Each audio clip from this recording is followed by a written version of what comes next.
വൈകുന്നേരങ്ങളിൽ എവിടെയെങ്കിലും പോകുന്ന യാത്രയെന്ന് പറയുന്നത് വളരെ മനോഹരമാണെന്ന് എനിക്ക് തോന്നിയിട്ടുണ്ട്.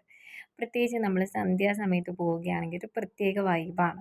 അങ്ങനെ ഞങ്ങള് പോയിട്ടോ ഇന്നലെ.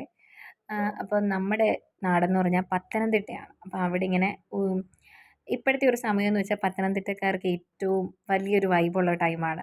നമ്മുടെ ശബരിമല സീസണാണ്. ഇത് ശബരിമലയിൽ നിന്ന് തിരുവാഭരണം ചാർത്തുന്ന ഞങ്ങളുടെ പെരുന്നാട്ടിലെ അമ്പലമാണ്. അപ്പോൾ ഞങ്ങൾ തിരിച്ചു വരുന്ന വഴിക്ക് ഒരു ഷവർമയൊക്കെ കഴിച്ചു. അത് കഴിഞ്ഞപ്പോൾ ദേ ഞങ്ങളിങ്ങനെ പോയപ്പോൾ ഒരു ഇല പോലും ഇല്ലാത്തൊരു മരം കണ്ടപ്പോൾ എനിക്ക് ഭംഗി തോന്നിയെടുത്താണ് കേട്ടോ. ഞങ്ങൾ പോയത് മെയിനായിട്ട് ഈ പർപ്പസിനാണ്.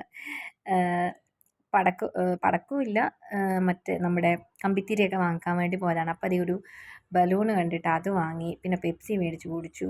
പിന്നെ വീട്ടിൽ വന്ന് ക്രിസ്മസിൻ്റെ ആ വൈബ് അങ്ങോട്ട് പൂർത്തിയാക്കി നമ്മൾ.